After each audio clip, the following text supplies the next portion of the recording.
नमस्कार दोस्तों, मैं हूं एस्ट्रो वास्तु कंसल्टेंट कंचना झा और स्वागत करती हूं आप सबका अपने YouTube channel astro and vastu. मैंने मेष राशि से लेकर मीन राशि तक के वीडियोस बनाए हैं और हर राशि में ग्रहों के गोचर क्या फल दे रहे हैं आपको 2026 में, इसके बारे में बताने का प्रयत्न किया है। तो जब कारण बताया तो निवारण बताना भी आवश्यक है ना। तो इससे पहले वाली वीडियो में मैंने आपको मेष राशि से लेकर कन्या राशि तक का उपाय बताया है। ये उपाय ऐसा है जो आप पूरे वर्ष कर सकते हैं, सब दिन कर सकते हैं, आजीवन कर सकते हैं और इसका लाभ आपको मिलेगा ही मिलेगा। लेकिन अगर आप करेंगे ही नहीं तो लाभ का कोई कोई मतलब, अगर आप जो उपाय बताए जाते हैं वो करते नहीं है, रोग बताए गए तो दवाई भी तो खानी पड़ती है ना। नहीं बताएंगे, नहीं करेंगे तो फिर क्या ही फायदा होगा। आप बताइए, अगर आपको ब्लड प्रेशर है तो क्या कोई ऐसी दवाई आप खा सकते हैं कि एक बार खाएं और पूरे जीवन हमें बीपी की प्रॉब्लम, मतलब बीपी बढ़े ना, ब्लड प्रेशर हाई ना हो? ऐसा होता है क्या? नहीं, डेली लेना पड़ता है। खाना खाने से पहले कितने लोगों को जो डायबिटीज के पेशेंट हैं उनको दवाई लेनी पड़ती है, इंजेक्शन लेना पड़ता है इंसुलिन की। तो ये बात ना सोचें कि एक दिन कर लिया पूरे जीवन पाएंगे, नहीं, पूरे जीवन करेंगे, पूरे जीवन पाएंगे। 3 से 4 महीने के बाद आपको उसका पॉजिटिव इफेक्ट दिखना प्रारंभ हो जाता है और आपको अपनी ऑरा आपकी मजबूत होगी। आपसे कोई भी बात करने में सोचेगा कि इसको ये बात कहनी चाहिए या नहीं, है ना। कोई भी खराब बात करने में, आपसे पंगा लेने में हर कोई सोचेगा, क्योंकि जब हम कोई जाप करते हैं तो अपनी ऑरा को मजबूत करते हैं। हमारे पास बहुत नेगेटिव लोग आते हैं। अगर हम अपनी ऑरा को मजबूत नहीं करेंगे, क्योंकि भगवान को भी लोग तभी याद करते हैं जब वो मुश्किल में पड़ते हैं। तो ज्योतिषियों को कौन पूछता है ना। उनके पास भी वो तभी आते हैं जब वो कोई संकट में पड़ते हैं, ग्रहों की दशा खराब चलने लगती है अचानक से, तभी आते हैं। तो ऐसे ही जब आप करेंगे नहीं कुछ तो क्या ही फायदा होगा। एक हमारे शास्त्रों में कहा गया है, उद्यमेन ही सिद्ध्यन्ति कार्याणि च मनोरथ है, ना ही सुप्तस्य सिंहस्य प्रविशन्ति मुखे मृगा। यानी जो उद्यम करते हैं, परिश्रम करते हैं, उनके ही कार्य सिद्ध होते हैं, उनके ही मनोरथ पूरे होते हैं। सोए हुए सिंह के मुख में कभी भी शिकार या मृग स्वयं से प्रवेश नहीं कर जाता। शिकार जंगल के राजा को भी स्वयं ही ढूंढना पड़ता है ना। तो चलिए अब बात करते हैं हम तुला राशि की। शुक्र की राशि है तो इन्हें माँ लक्ष्मी की उपासना अवश्य करनी चाहिए। अगर कर सकते हैं तो शुक्रवार को वैभव लक्ष्मी की पूजा अवश्य करें, बहुत लाभकारी होगा। साथ ही ओम महालक्ष्मी का जाप करें अगर नहीं वो कर सकते तो। और हरी घास की बोरी का गट्ठर आप गौशाला में अवश्य दें, बहुत ही लाभ होगा। वृश्चिक राशि, चंद्रदेव आपके भाग्य से हैं तो मोती की माला पर ओम रोहिणी चंद्रमसे नमः का जाप करें, मोती की माला पर, और इसके लाभ स्वयं अनुभव करें।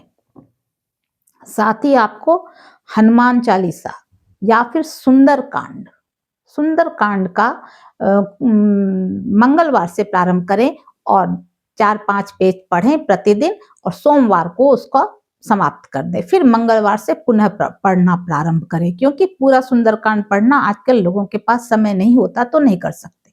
इसलिए मंगलवार से प्रारंभ करें, सोमवार को समाप्त करें, पुनः मंगलवार से प्रारंभ कर दें। ये सुंदरकांड पढ़ना आपके जीवन के लिए बहुत ही अच्छा रहेगा। ठीक है, अब बात करते हैं धनु राशि की, गुरुदेव की अपनी राशि है ना। तो इस राशि वाले जातक जातिकाओं को, व्यक्ति को सत्यनारायण की कथा हर पूर्णिमा को अवश्य करानी चाहिए। हल्दी का तिलक लगाना चाहिए, हल्दी की माला पर या तुलसी की माला पर ओम विष्णवे नमः का जाप करना चाहिए। तुलसी में हमेशा ही जल डालना चाहिए, दीप जलाना चाहिए, बहुत ही शुभ होता है इनके लिए।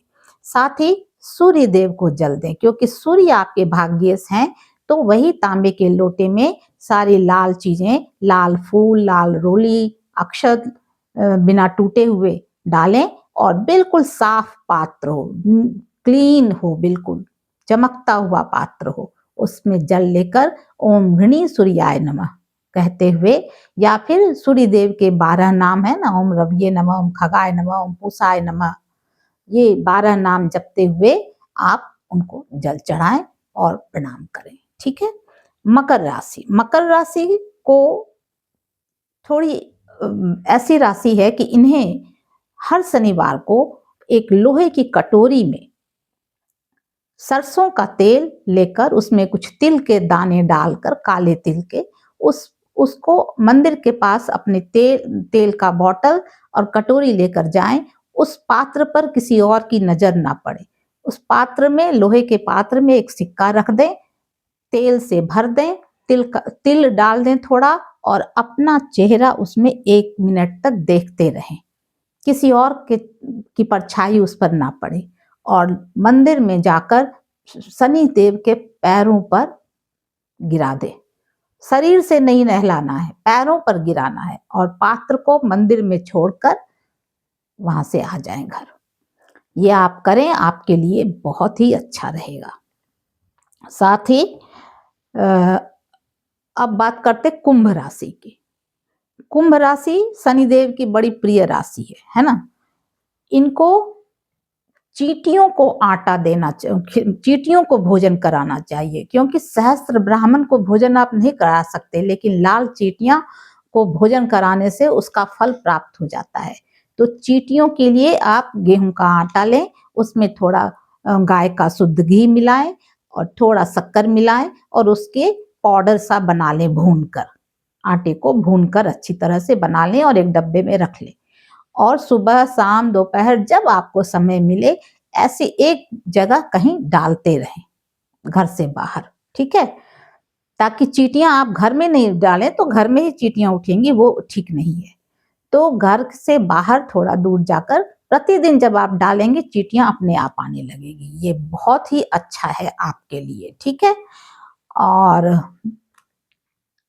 मीन राशि, मीन राशि जोड़िए की सबसे अंतिम राशि है। इस राशि वाले को मछली को आटे की गोली अवश्य खिलानी चाहिए।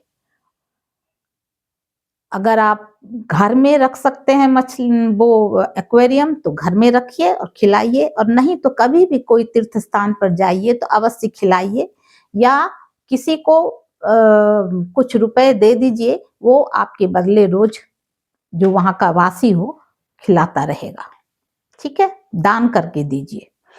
तो ये आपको मछली को आटे की गोली खिलाना, और अमावस्या, द्वितीया और चतुर्थी, इन 3 दिन में चंद्रदेव को जल अर्पण करना।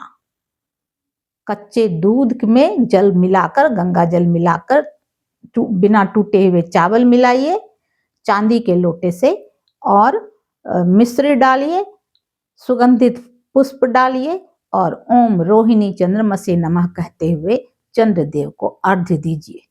अमावस्या, द्वितीया और चतुर्थी, ये 3 दिन बहुत ही बेनिफिशियल रहेगा आपके लिए। ठीक है। जो नम्र होते हैं ना, वो स्वयं ही झुक जाते हैं। ये पेड़ हमें बताते हैं, है ना। जिस पेड़ में फल लगे रहते हैं वो झुक जाते हैं। ऐसे ही एक आर्टिस्ट था, शिल्पकार था, बहुत ही हुनरमंद। वो अपनी छेनी हथौड़ी से एक पत्थर को काट रहा था। तो किसी ने पूछा कि मूर्ति बना रहे हो, ईश्वर की मूर्ति बना रहे हो? तो उसने बोला, मेरी क्या औकात कि मैं ईश्वर की मूर्ति बना डालूं, मैं तो एक साधारण मनुष्य हूं, मैं ये नहीं कर सकता। मैं तो बस जो इस पत्थर में जो एक्स्ट्रा स्टोन है उसे रिमूव कर रहा हूं, है ना। तो जो उस पत्थर में ऑलरेडी है भगवान। कहते हैं ना, कंकड़ कंकड़ पत्थर है, कंकड़ कंकड़ शंकर है ना।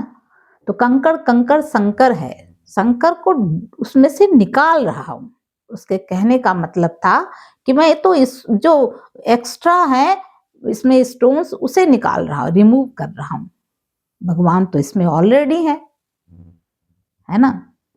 तो ऐसे ही हमारे शरीर में भी भगवान हैं, हमारे हृदय में ही बैठे हुए हैं, लेकिन हम जानते नहीं और उनको दर दर दर दर भटकते रहते हैं, ढूंढते रहते हैं। कबीर दास ने क्या कहा है,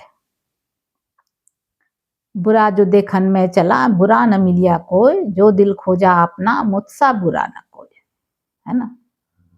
तो यही बात है, दूसरे को बुरा, दूसरे के लिए बुरा सोचना, बुरा कहना छोड़ दीजिए। जो आप दूसरों के लिए करेंगे वही लाखों गुना होकर आपके पास वापस आएगा। हमारा कर्म ही हमारे पास लौट कर आता है हर हमेशा। तो आप कहेंगे फिर हम भगवान को क्यों पूजे, फिर हम उपाय क्यों करें? इसलिए कि जब चोट लगती है तो उस पर तो मलहम लगाने ही पड़ते हैं, दवाई खानी ही पड़ती है, तभी वो छूटता है। तो जो भगवान ने शायद हमारे रजिस्टर में कुछ पेजेस ब्लैंक छोड़ दिए हों, लिखो जो लिख सकते हो, करो जो कर सकते हो, महत्वाकांक्षी बनो, आगे बढ़ने का हुनर सीखो, पहाड़ की तरफ देखो, पाताल की तरफ नहीं देखो, तभी जीवन में आगे बढ़ोगे, है ना। चलिए, अगर मेरा वीडियो अच्छा लगे तो वीडियो को लाइक करें, मेरे चैनल को सब्सक्राइब करें, ये रिक्वेस्ट करती हूँ। और पूरा वीडियो देखा करें, नहीं तो क्या ही समझ आएगा मैंने क्या बताया है। Thank you.